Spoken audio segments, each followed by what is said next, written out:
Hello बच्चों, let's see this question. This question says the frequency of revolution of electron in nth Bohr orbit is mu n. The graph between log n and log mu n upon mu 1.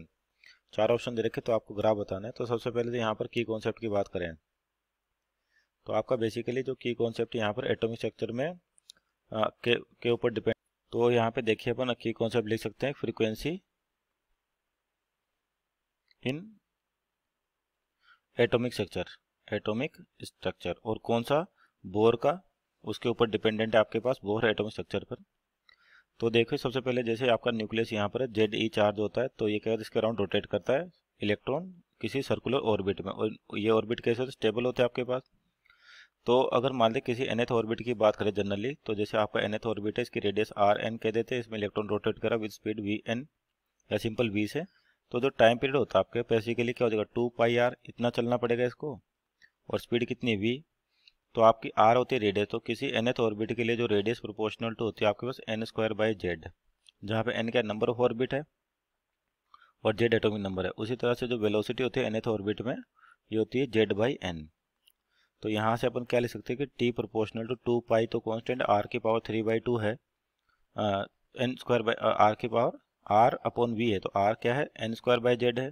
तो किसी भी nth orbit के लिए time लिखे अपन तो T N proportional to क्या होगा n²/z और v प्रोपोर्शनल टू क्या है zn, तो ये हो जाएगा z और n ऊपर आ जाएगा आपके पास 1/1। तो यहाँ से जो टाइम पीरियड होगा किसी भी nth ऑर्बिट के लिए ये प्रोपोर्शनल टू क्या हो जाएगा आपके पास n की पावर 3 क्योंकि z एटॉमिक नंबर है वो आपका उस एटम के लिए सेम रहेगा।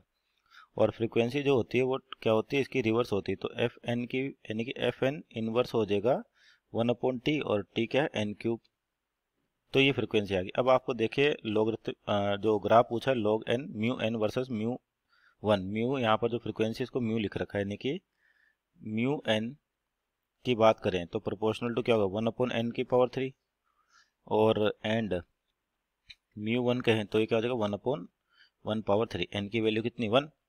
तो इन दोनों का रेशो ले अपन तो रेशो चाहिए म्यू n अपॉन म्यू 1 का, तो जो रेशो हो जाएगा आपके पास म्यू n अपॉन म्यू 1 आपका जो कांस्टेंट है वो कैंसिल आउट हो जाएगा, बचेगा कितना n की पावर 3 और दोनों तरफ log लेपन तो log लेंगे तो आपके पास ये क्या हो जाएगा log mu n upon mu 1 equal to ये ऊपर जाएगा तो क्या लिख सकते हो इसको n की पावर 3, तो इधर log लेंगे तो क्या हो जाएगा -3 log n ये हो जाएगा। तो आपका ग्राफ इन दो कोऑर्डिनेट के बीच में, तो ये कौन सी इक्वेशन होगी स्ट्रेट लाइन की, कंपेयर कर सकते हो y = mx + c से, जहाँ पे इंटरसेप्ट आपको 0 दिख रहा है और स्लोप क्या है नेगेटिव है। तो यानी कि स्ट्रेट लाइन बनेगी विद नेगेटिव स्लोप यानी कि और जिसका इंटरसेप्ट 0 है, तो इस तरह से आपकी लाइन होगी। तो ये ग्राफ होगा। तो ऑप्शन चेक करें तो ऑप्शन में यहाँ पर आप देख रहे होंगे तो ऑप्शन नंबर सी इसका राइट आंसर होगा। देखिए आपके पास with intercept 0 negative slope, means option number C is right answer. Hope you understood well, best of luck.